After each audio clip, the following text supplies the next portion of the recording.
labels and like the lengths they'll go through to get money. Like you could pass away. It's like the Michael Jackson thing where he passed away and the record label was keeping all the money, even though the records went sky high, and it wasn't the family that took the money and paid off his debts. It was the record label that kept all of it. And it was because of his contract. It's like, I don't know. If I was an artist, I wouldn't want to sign. It's like, let me have autonomy of my own. Yeah, and sometimes they won't even own their masters and things like that. So they're just making music and just to be kind of like a puppet. And once they realize, sometimes that's when they have problems, like where they just go crazy, like, shoot, I'm kind of being a puppet. I'm not making this because I love it anymore, but just because I gotta pay them back, and they don't even care. There's some.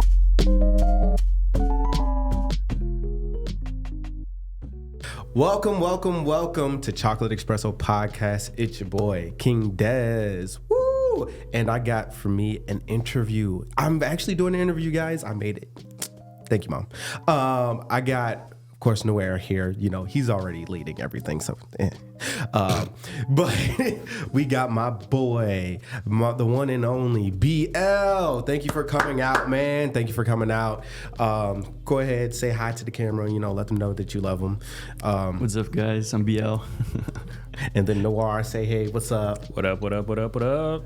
So long story short, you guys, we're here to talk. We're here to have a great conversation. My boy here is in music, and I think that's freaking awesome. We are personal friends, but he's also professionally awesome as well. So you should check out his work. But enough about me. Who is BL? All right, yeah. So BL is an R&B rap artist, originally born and raised in Brazil, and here in the Twin Cities now. And yeah, making it happen. Making that music happen. Yeah. Making that music happen. So, rap, R&B, these are key music genres in the world, actually. I don't even want to say American culture because it's touching everywhere. When artists like Beyonce get big, Jay-Z touched the world, 50 Cent reaches the world, SZA is everywhere. It's clearly, and then other cultures are also getting their versions and bringing it out. Speaking of which, other cultures, some would say that you are not born and raised in America. Would you say, is that true? That's correct. Yeah. Cool. So tell us more about where you're from. Yeah, so I'm from Brazil, the coast of Brazil, more precisely. Born and raised there. And when I was 18, I moved here to the U.S. I was in Michigan first, but then moved over here to Minnesota. And yeah, we're here now. But the snowy state. It's a big change, from Brazil, the hot weather, the beaches, everything, But yeah, so I'm, from a city called Vila Velha. But yeah, it's on the coast of Brazil, pretty close to Rio. A lot of people know Rio, so usually I say I'm so pretty close to Rio. From at. Yeah. Okay, that's nice.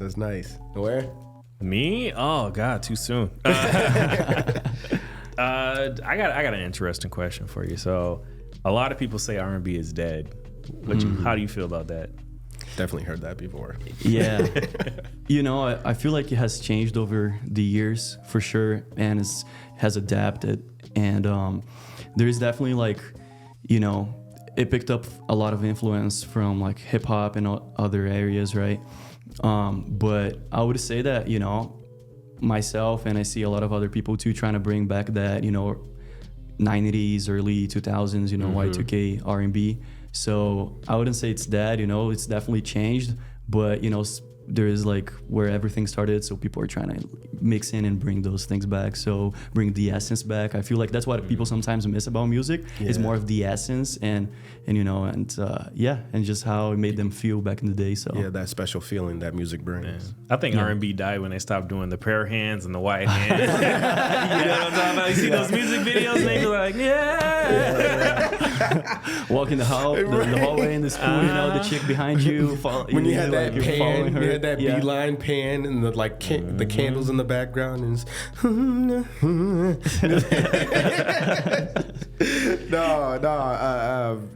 I love R&B. It's something about it speaks to the soul for sure.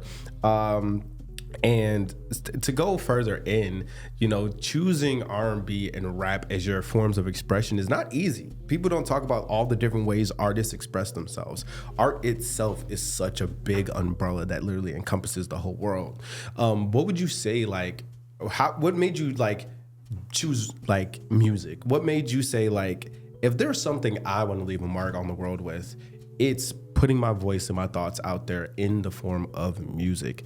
You know, what caused you to start chasing after that dream? Yeah, so I guess that would like have to take us back. I would have to take us back to my childhood, right? Go ahead, take us on a ride. We're here for it. Yeah, just my background. So basically, I come from a family that is really like involved with music. My mom is actually, or in the early 2000s, she was a gospel singer. Ooh. So she has like 5 albums. She was really big in Brazil as a gospel singer. She had like awards in my city and all of that stuff. And, you know, so it started from there, from that background within the family.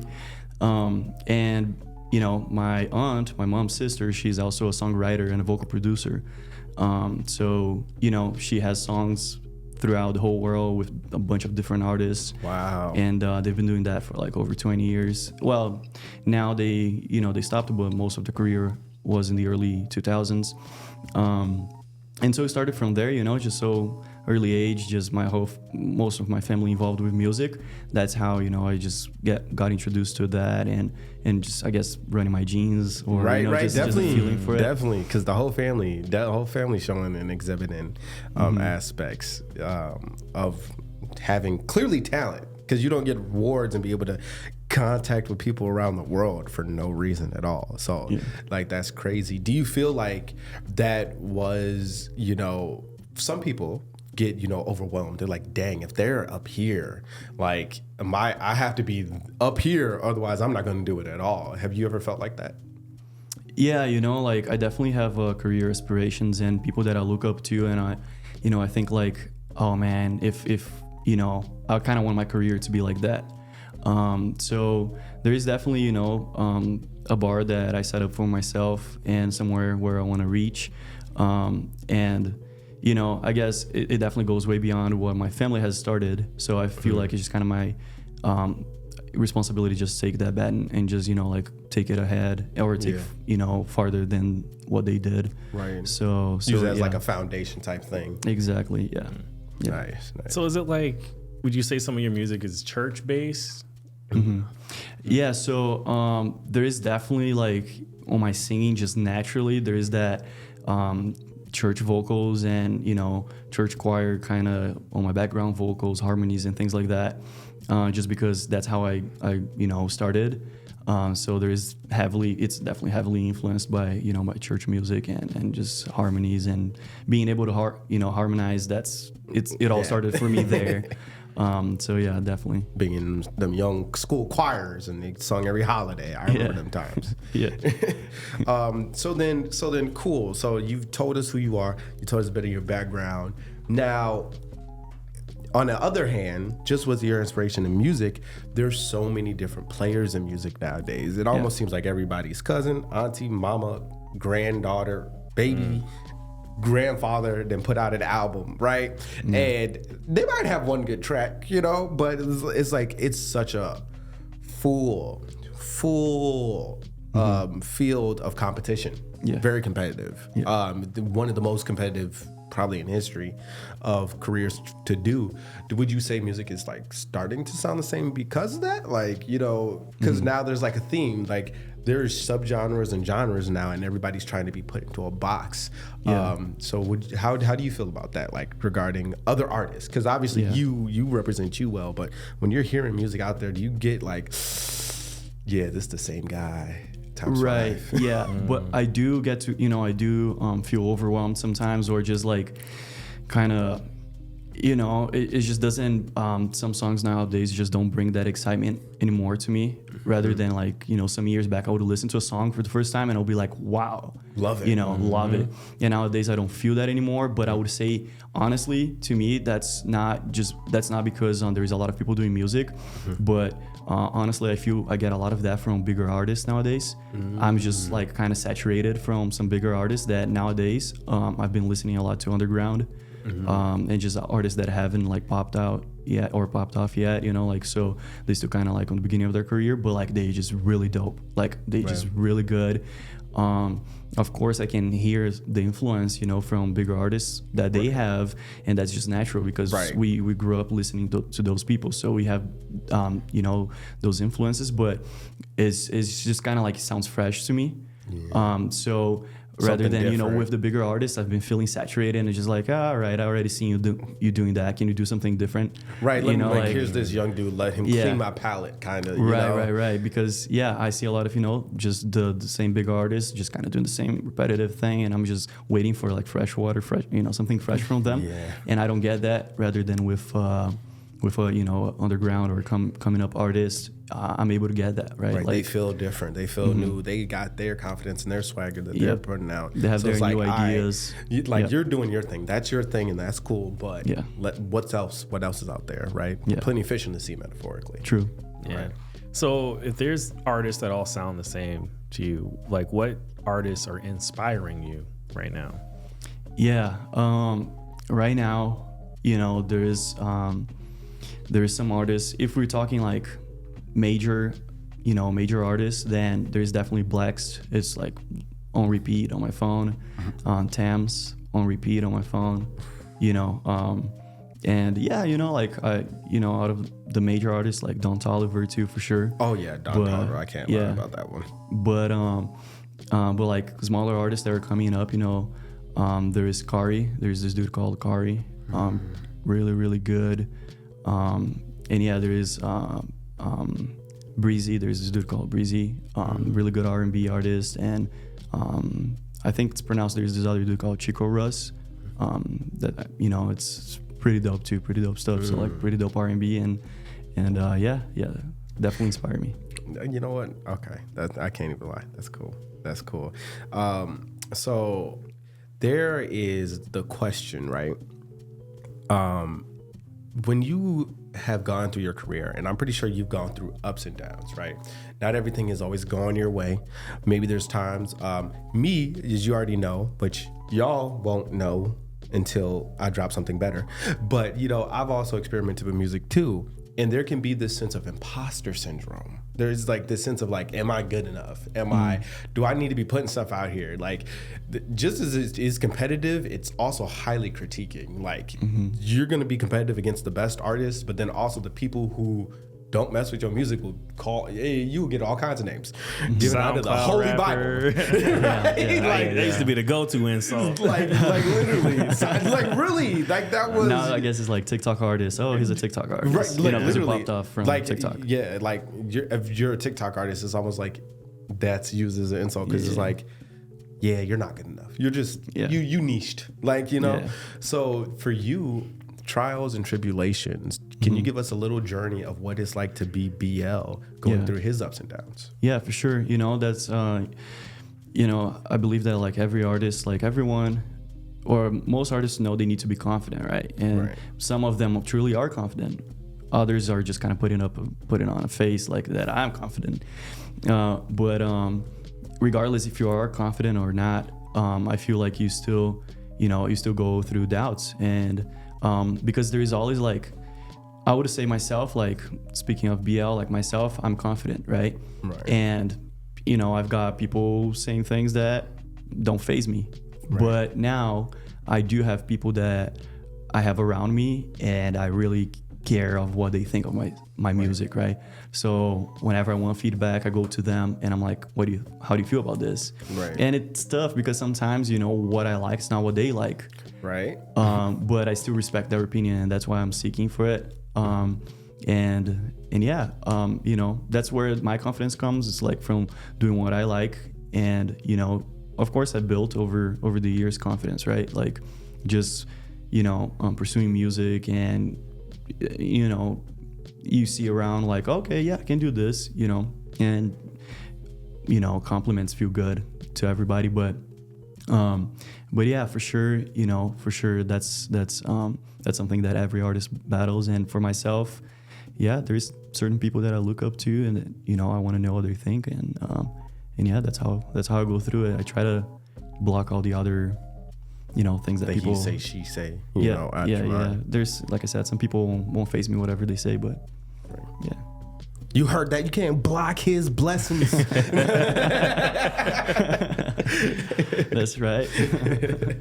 Yeah, it could be really difficult. I mean, I've asked a lot of people that sat in that chair, like, how is your mental health doing this? Because like you said, I mean, you got friends that will say like, it's not that great. And they have no clue that you might have spent like 12 hours on this one song, Like I've been working on this hook for days. Yeah. It's real, and some people, they're just like, God, my mental health right now is all over the place. Same thing about worrying about you dropping a new EP, or you're about to collab with somebody and you did your part and you don't know how it's gonna go. And right.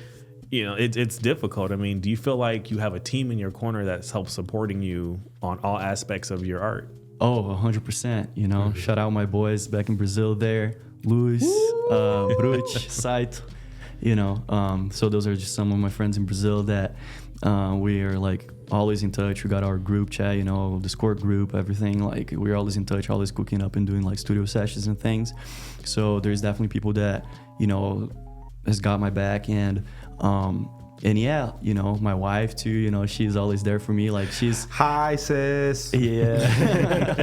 Yeah, she's definitely my number one like pillar that, sustain me. And yeah, man, there's definitely this group of people that got my back, and, talking back about that, like those are the people that, I look up to, and like I try to get feedback from them.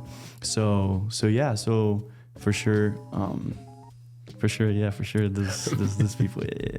They help you stay grounded. Exactly. Definitely. Yeah. Well, then, if I could ask you a question, right? Since we're talking about mental health and being grounded, next question here would definitely be, along with the career and along with just pop culture comes not only the music of pop culture, but the influences of pop culture, from fashion to technology advancement and all of this. We're in the age of social media, right? There is no doubt about that. When it comes to social media in your career, your mental as an artist, you're perfecting your craft, your inspiration, has social media been helpful, harmful? How do you feel about it? Yeah, so, when it comes to like mental health, for me, is like we were talking about those people that support me and all, but for me, my mental health is more, it's not the outside noise, like I said, of whatever people comment about my music or who I am. But for me, my mental health is more about, I'm like a go-getter, right? Right. So I'm more like focused on like accomplishing things. So if I see that, time's going by and I'm not, fulfilling the projects I'm supposed to, finishing them up, right? And achieving like the goals I have, that's when I start like feeling maybe dismotivated or just kind of like tired, right? And because, regardless if I'm like sleeping or whatever, because we can talk all about that, right? Like that, how you can be losing them hours. Yeah, you can be like physically tired, right? But like there is also your emotional side and your spiritual side, right? Right. So a lot of times it's just the emotional side that is kind of dragging you down and making you tired. And I would say that, it's that for me, that how I'm like a go-getter and I have certain goals and I want to achieve them. And if I don't, follow that schedule, then that's when it hits me. And relating to social media is that sometimes I have like that timer on my phone, right, for social media, where if I go over an hour, it tells me like, hey, you've been for an hour. For social media, get off the phone. So actually, there's just that thing with creating, being in the studio. Sometimes it's not always that you're motivated, right? So you just have to be focused and dedicated. But what comes with that, sometimes without motivation, comes sometimes just being a procrastination, right? Procrastinating on doing what you're supposed to do. And that's how social media affects me on the emotional side, is just me looking through other people's projects and what they're putting out, and seeing what other people are doing and how I'm not doing what they're doing. And that just affects me on the emotional side of like, man, like, you know, look what, I could be doing better. Look what man, that's going exactly how I feel about being a millionaire, because everybody else is rich and I'm just poor. Because oh my gosh. If you go to some of the houses I've seen, I'm wondering, what do you do? Really? I just want to know. Let me. How do you get there? What's the secret? Right. Yeah. What's the side hustle? Because this is not all your job. No. Yeah. I've met a lot of artists of my days, and really it's been like 2 years. But it's so interesting because, like, again, like, I met people who have a team and they're like, nope, my responsibilities in my team is this, and I only tell them they only have to do like this, you know. I met people that are like, nope, I just go behind a mic and that's it. I just, you know, they give me a script, I read it, and that's it, you know what I'm saying? So do you feel like as an artist you should be more involved in the business aspect of your career? Yeah, I'm really like, I actually like that question. That's a good one. Yeah, that's for sure. I'm definitely like entrepreneurial, right, with my mindset. So I do like to be involved with business, and, you know, just I have past experience with owning businesses, and not related to music, but, you know, just businesses in general that, you know, running crews and things like that, and having teams of like 5 to 10 people. So I do enjoy that side.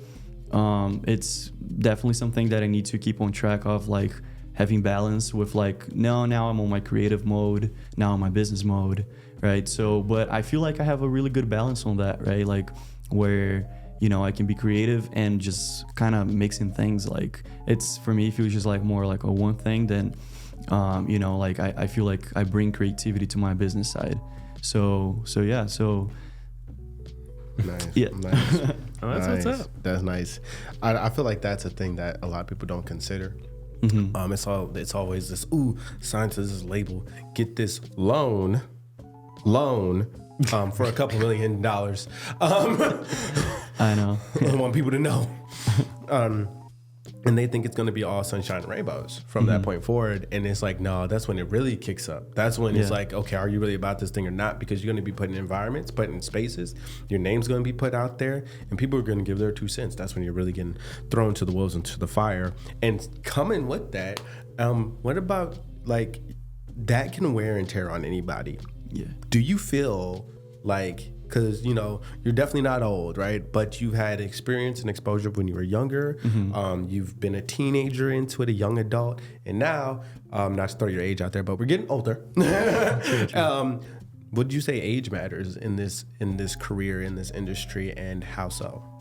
Yeah, I mean, like, I would say that now it has kind of changed a little bit.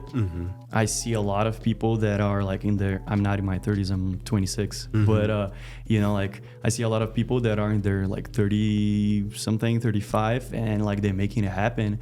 And, you know, like, back in the days, maybe with the idea of like, you got to be a certain like industry standard, right, to be signed with a label or something. So maybe back in the days, for sure, like they would kind of tell you yes or no, rather on your, you know, based on your age, and like, you look too young, man. Like, cool that you got popping in Chicago, but that's over there. Yeah, but then nowadays it's just been like, people have been able to, all the way from like from starting a song all the way to releasing a song, all the way to like marketing a song, people have been able to kind of navigate through those aspects without a label or without you know, a middleman. That made it, you know, just anyone be able to, regardless of their age. And sometimes with age comes experience, and comes like, you know, you're just more mature. So, you know, when you're 20, you're gonna fall for those easy 500 just because you're trying to get, you know, something like a nice pair of sneakers or something for your outfit, rather than when you're older, you're like, I'm not gonna take that 500 right now, but I'm gonna wait up a little bit on that, so because I know it's gonna be better at the end. And I can make so you know, with age comes experience, and you fall, you're less of an easy prey to certain things, certain deals, and you know, certain managers, because the label that signs you is not always the good guy. True. and you know, when you're more mature, you just have your eyes a little more open to those things. You gone through things before, and you just have that experience for sure. So I don't think nowadays age is something that holds people back. You know, we have a lot of artists that are definitely you know, we were even talking a little bit about John Bellion, right? He's been like 6 years without releasing anything, right? And then right now, and he's probably he's like on his, I don't know, 30 something, mid 30s or up, I don't know, but you know, he's been 6 years without releasing anything. But then now he's able, because he got released from his label deal and that stuff.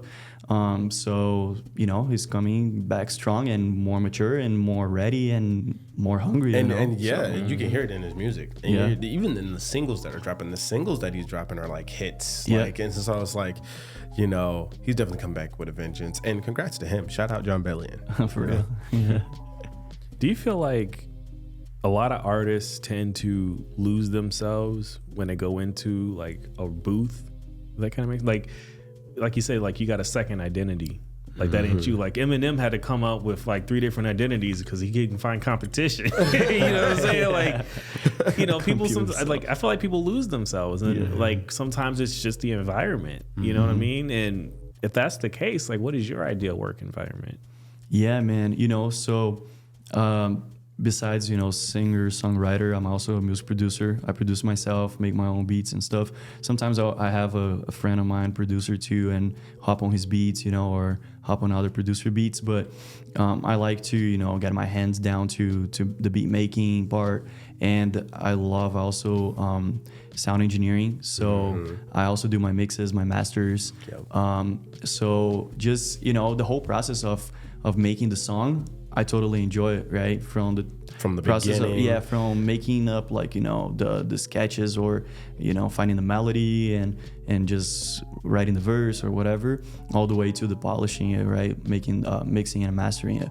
And I do that to my songs. And so my environment is where I have my own studio.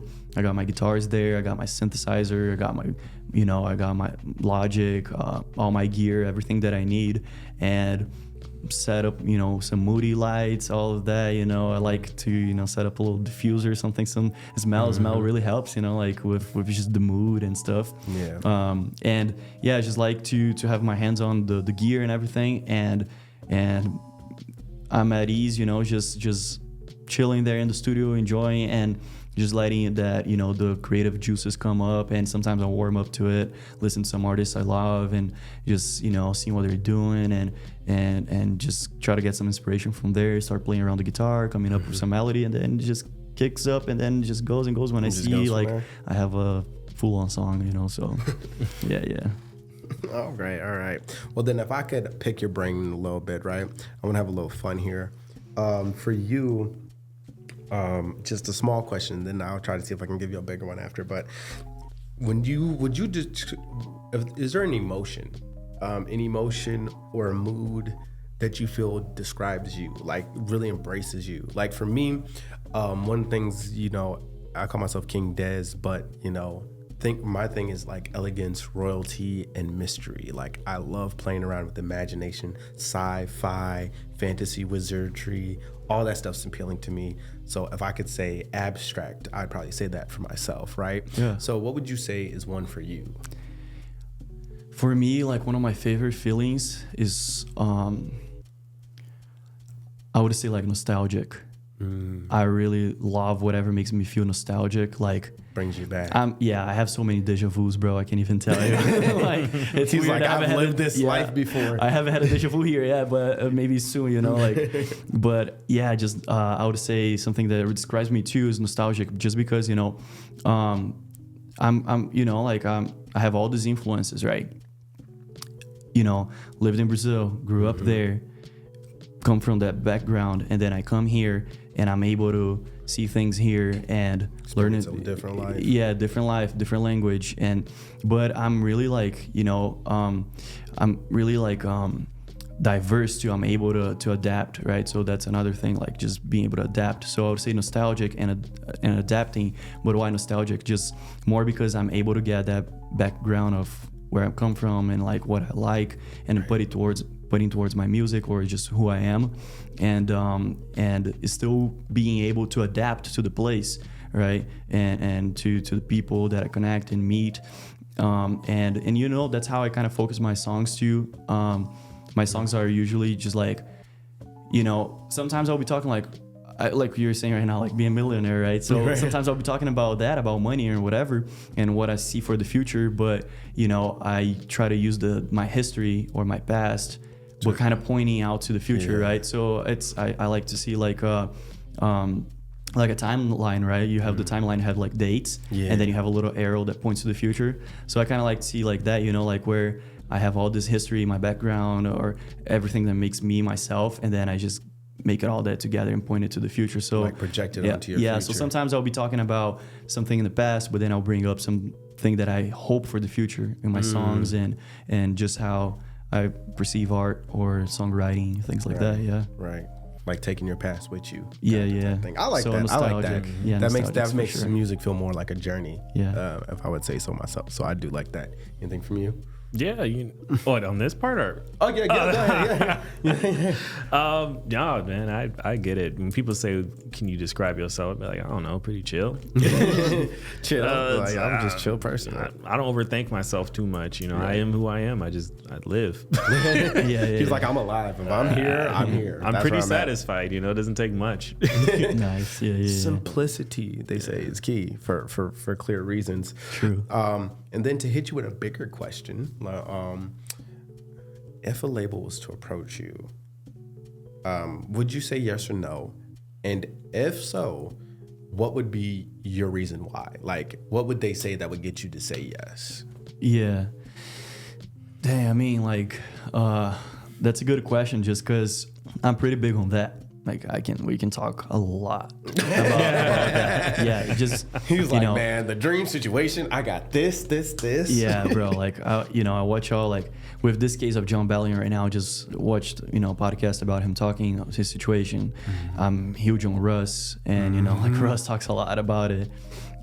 So they're the type of guys where like if they approached you, it's kind of like forget a label. Like I would take them up. And I mean like they technically are a label. They have their own label. Russ has his label. John Bellion has his label. They're now household names of themselves. Right. So I guess I would say yes, but it would kind of depend on that. Like what would make me say yes to a label is like, hey, do I have creative freedom? Right. Can I choose what I'm going to release, when I'm going to release, how I'm going to release? So that's a major for me, and it's more than money. Like, okay, you might give me money. Is that a loan, or are you actually interested in investing and you see potential and you see where we can take this, right? So if I see that they're on the same vision, because nowadays that's the problem with all those like situations with labels and stuff, is that they're just operating like a bank, but terribly like a bank because their interest is way higher and it's very crazy, and you gotta work. You gotta work a lot to pay them back. So if I see that it's beyond just the part of the money, money's awesome. You can make things happen. But if they see the same vision and they believe in where I can take my career, then I would say yes. But if I see that's like just money centered, then I'm like, nah, I'm cool. Even if I'm broke, I'm in my studio, but I'm making it happen my way, So, right. Yeah. Because the whole point of having a dream is that it's not chained up, right? Yeah. Right. It's crazy because, talking about labels, I went on this huge rabbit hole months ago about record labels and like the lengths they'll go through to get money. Like you could pass away. It's like the Michael Jackson thing where he passed away and the record label was keeping all the money, even though the records went sky high, and it wasn't the family that took the money and paid off his debts. It was the record label that kept all of it, and it was because of his contract. It's like. I don't know. If I was an artist, I wouldn't want to sign. I know. Yeah. It's like, let me have autonomy of my own. Yeah. Yeah, and sometimes they won't even own their masters and things like that. So they're just making music and just to be kind of like a puppet. And once they realize, sometimes that's when they have problems, like where they just go crazy, like, shoot, I'm kind of being a puppet. I'm not making this because I love it anymore, but just because I gotta pay them back, and they don't even care. There's some artists that literally signed, and this is when they say like, I really sold my soul, because all they do, they say, okay, wake up at 6, go to the studio, read this, start singing it, start rapping it. Like you're not doing anything. You're just there. You know what I'm saying? You're just the face to like face to the voice. That's True. All the it labels is. they'll pay another artist to write your stuff, and then boom. Yeah, and that's how they. And I wonder how that works. Like, what if you had like a beef with somebody, and he's like, "Man, I wrote 4 of your songs. Get out of here! Like, what you hate me for? That I got you a good tour? Like, what you mad for?" Man, can we talk about? I'm sorry, did I cut you off? No, I was just gonna say, and there later, like the artist would be like, "Yeah, when I wrote that, man, I was feeling like this," but then like somebody else actually wrote it. It really touched me. Like them or Anderson .Paak. Never mind. Okay. Can we talk about streams real quick, man? Ooh. Man, okay, so Spotify, Apple Music, Apple Music, Pandora, YouTube Music, and I think one of the worst ones is iHeartRadio. You could have like 1 million listeners and get paid like less than a penny per view.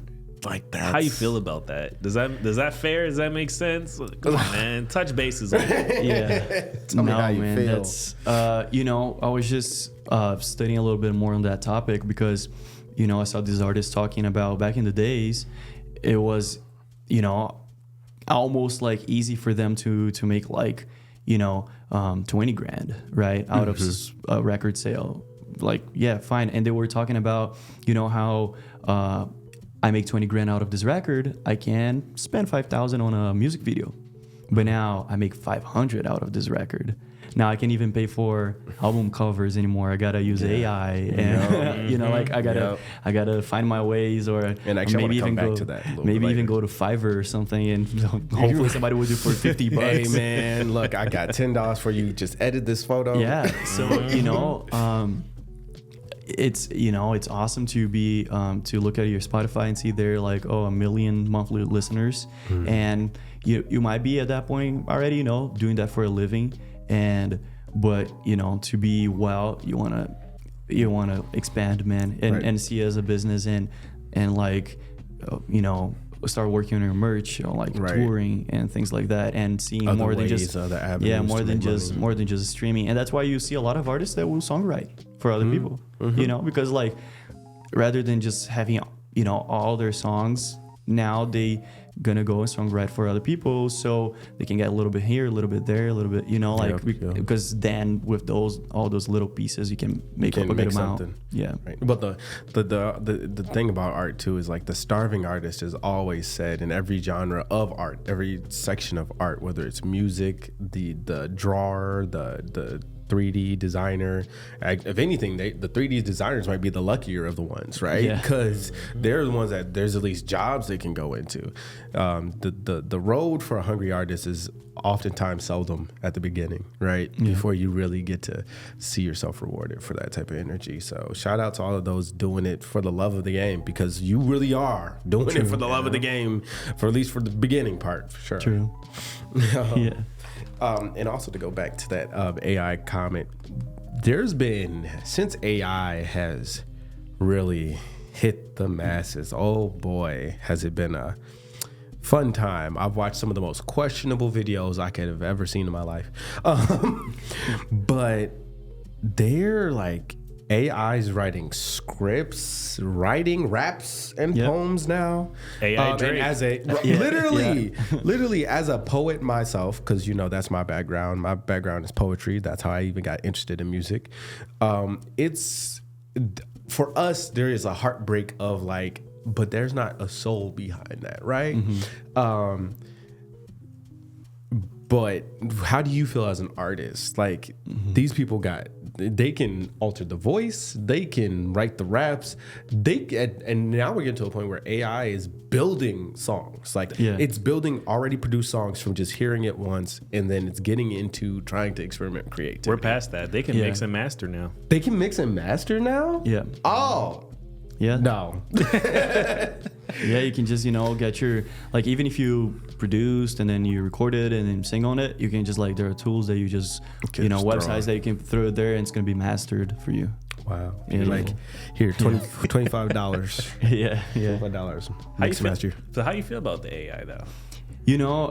What I think's like, I'm a musician, right? Like that's just my background. Like I play a bunch of instruments, and I grew up like I started like with doing live, right? Before I started like being a recording artist, I was doing live concerts like my whole life, and yeah, like.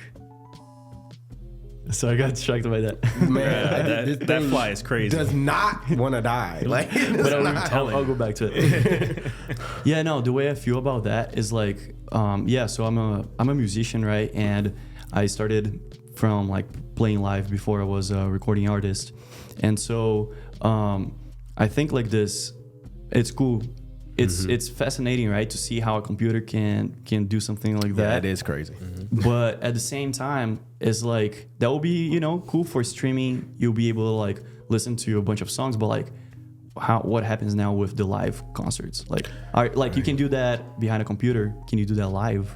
Right. And I feel like the entertainment industry, I don't know, man, but like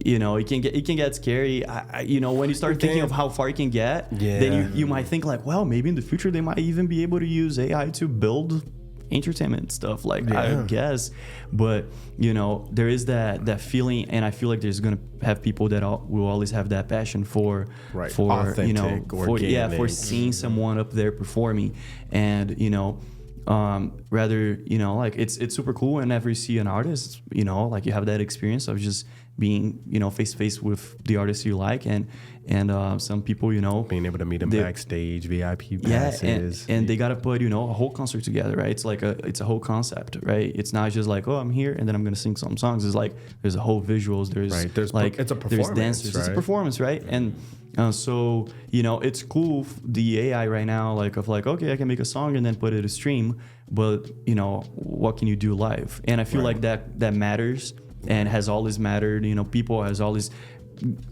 got together to see people performing, starting all the way, I don't know, from like circus to street performances, and then to jazz clubs, I don't know, and just just goes and goes. So like people are just fascinated for that, like seeing that talent in person. Right. So that's what that's why you see the greatest, Michael Jackson and like James Brown back in the days, right? Like where it's just fascinating seeing someone so talented, like dancing and rocking and singing and making those crazy songs, and talented musician. They're immortalized because of the impression that they've, like, we still to this day, like, we've given up on trying to find a competition for Michael Jackson, and we've just been like, where's the next, who can we say is the female Michael Jackson? Because there's just no, like, it's like the guys section is done. Like, you go somewhere else. Like, to set the bar that far up is crazy, and it's amazing. And like you said, I don't think AI would necessarily be able to beat out that, because human to human interaction is important. My caveat to that though is, I think they are very useful when someone passes away like Michael Jackson did, and they did a holographic or hologram concert or whatever, and then I think they did one for Tupac or whatever. And so when those things come out, I think those things can be kind of cool, but just never as a substitute, never as a full-on substitute, right? Put it as an add-on to help further to continue, but it's another thing for it to try and replace a whole creative human being from birth, right? I think it'd be an interesting concept where you have some of the greatest artists, when they pass, you do the holographic tour, like the farewell tour. Yeah, the farewell tour. And then when some of the greatest of their last generation pass, and you do one big like okay, let's do multiple 3 songs, 3 of the greatest songs by them. Related, probably was like, this is like last 20 years top artists that have passed away, like, because I would love to see like our 2015 to 2025 generation, and having them in 2030 maybe give homage to Triple X Tentacion, Juice WRLD, all these people that we like, so I honestly thought could go way farther if they were still here, and being able to just give them one last before. I think that's how we should use those tools, right? Like, use it as a bonus. Use it as like thing in their memory rather than trying to,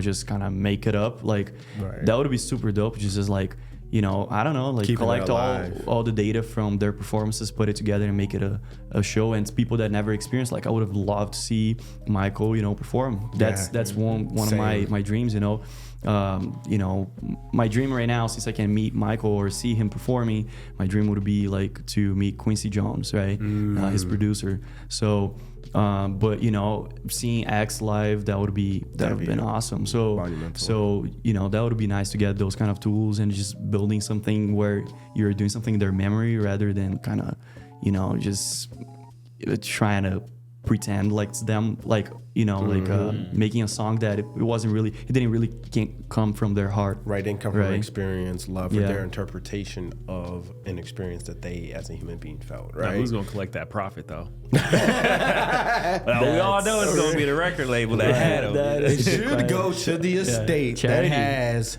you know, connected to the families of those who passed. Yeah. But unfortunately, it'd be really dope though if they did do the tour, or like the world tour of all the greatest hits from the greatest artists that of their generation. If the money went towards like nonprofits that help support the local area that they had it in, or whatever state needs it the most, or whatever. I don't know. Or if you can tie down the causes of death, you know, and actually put it towards places that prevent that or reduce that from happening, regardless of the reason, you know, that would be good too. Like, you know, giving good, using it for good to do good. A lot of those artists also, they had their own charity, things that they believed in. They had their own businesses, you know, like just support whatever what was their belief, you know, like if they believed in that, just like supporting that and, you know, making some donations to that. I'm pretty sure that's good memory. Right. So definitely in there. Man, we're starting to wrap up here. Yeah. So final questions, and this was an interesting one. So if somebody gave you $500, what would you do with it right now? Oh wow, that's a good question. And then I got one last one after. So yeah. That's a good one. I feel like that's a good. Yeah, that's. I mean, are we considering inflation? Because, you know, the value of things kind of went up, you know. Nah, but yeah. Well, so I love my studio. So you know, right now I got a song coming out next week. So I would probably maybe put towards marketing that, or it would be something related to studio upgrade, like maybe a new mic or something like that. Always going better, getting the next best equipment you can. Yeah. I love my studio. Like I said, I love sound engineering. So, you know, I can geek out about that and he's like, I can go all day about that. Yeah, so I would definitely put towards like some new gear, or if I have a song coming up, I would put towards that. Towards that. All right. I think that makes sense, right? Because you're already in it. You're already living it out, taking your steps, right? So then for me, my last casual question would be, does art help you in other areas of your life? Like, we always know music helps us, right? But, you know, for some people it's different. For some people it helps them be productive. For other people it helps them cry. Like, it helps them feel the emotions that they have when they're up or they're down. You know, for you as an artist, where do you take this outside of the studio and why?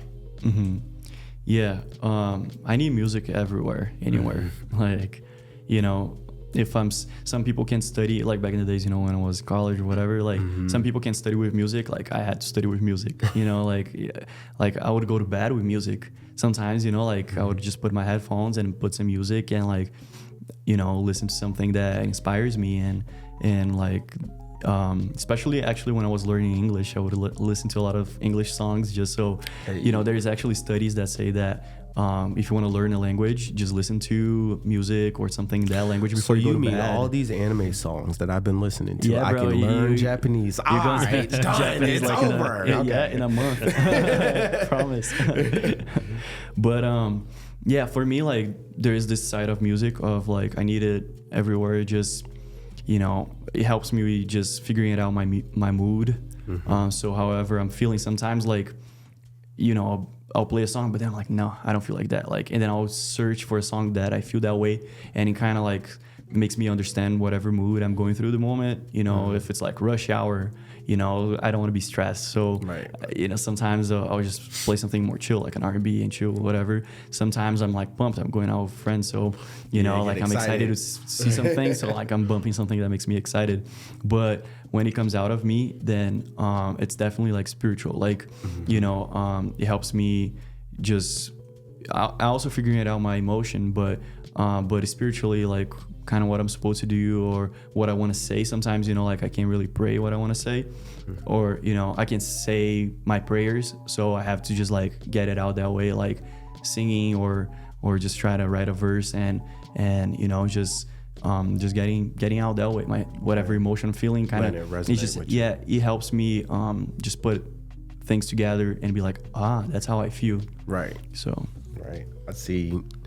Yeah. Yeah. I can relate to that personally, because when I have a playlist for everything I do, a trance playlist from when I'm at work, orchestral playlist when I need to be chill and just feel, and my workout playlist. This is the most raunchy, unchristian playlist on my list, but I pump iron. I promise you, it's not a question. But, you know, it's been great, I got to say, having you on the podcast. And I just want to wrap up with some exit questions for you, for our wonderful, wonderful, wonderful invitation here to just chill with you. And thank you for coming out, spending time with the Chocolate Espresso podcast, with King Des, Noir, your family. You know, you didn't been here once, you didn't spend time with us, you are family. So I want to promote family and support family as well. So a few questions I would got from you, if we could just wrap up. What's next for BL? Like when you leave out of here, we heard something about a song coming from you. What does from now to January 1st look like? Yeah, so right now I'm starting to, this year I haven't released as much as last year. It's been just a more preparatory year for what's to come. So 2024 was more like that for me, prepping. Mm-hmm. So right now, towards the end of the year right now, I have Bahamas. It's the song coming out November 1st with all platforms? All platforms. Woo-hoo. Yeah. Go check my boy out. A friend of mine from Brazil, collab, you know, his name's Bruch. That's how you say in Portuguese. And yeah, we have that song coming out, and then have another song coming out after called Two of Us. That one will be in English. Sometimes, you know, Bahamas has, you know, plays with Portuguese and English, so we'll get some English there for you English speakers, but you know, for us English for speakers, our single language learners, for our non-multilingual, like, what are you doing? Why don't you have a second language yet? Go get one. But listen to something before you go to bed, you know, learn to that language, right? But so yeah, I have that, and you know, I have those projects that I'm wrapping up and I'm gonna be releasing just kind of as a warm-up for 2025. So my goal right now is release. I have like around like 5 songs that are definitely gonna come out, but I'll probably like do a little bit more of that. I'll just see how things pick up and if I'm gonna hold them to 2025 or if I'm just gonna release them right now. Right. But it's this last quarter right now of the year is definitely for me to warm up for. I feel like 2025. Coming. Yeah, 2025 is definitely gonna be a year where I'm gonna be releasing a lot. So. We're just gonna be warming up right now. You might catch your boy King Des at BL. Oh yeah, we gotta do that collab, bro. Right. Pull up to the studio, you know. Nice. Yeah. Where can people find you? Yeah, so Instagram you'll find What Up BL. TikTok is BL Gabriel. But yeah, on Spotify, any other platforms is gonna be just BL. Right. So that's good. So yeah, simple enough. The letter B, the letter L. Nothing to argue with there. I like that name actually. Short synopsis, where'd the name come from? So my name's Gabriel. In Brazil, a nickname for Gabriel is BL. But I wanted to, you know, people over here in the US to be able to, because you spell in Portuguese BIEL. I thought if I wrote like that, people would say bio, or something like that. They definitely would will. Pronounce differently. Especially so I'm like, teachers. How can I make them pronounce BL? And I'm like, well, BL. So I'm like, oh, cool. And in Portuguese sounds cool too. Portuguese would be BL. So BL sounds like pretty cool. Yeah. So okay, I like it. He's like, I serve both worlds with that. Serve both worlds. Well, thank you for coming out. Thank you for checking out Chocolate Espresso podcast. It's been amazing. It's been a great time. To our wonderful guest, BL, your boy King Des, Noir, representing Chocolate Espresso podcast here in Minnesota. Where you see us is where we'll be. So check us out on YouTube and social media. We have a lot more coming from you. And boom. Yeah. Thanks for having me. Thanks for coming. Thanks for coming.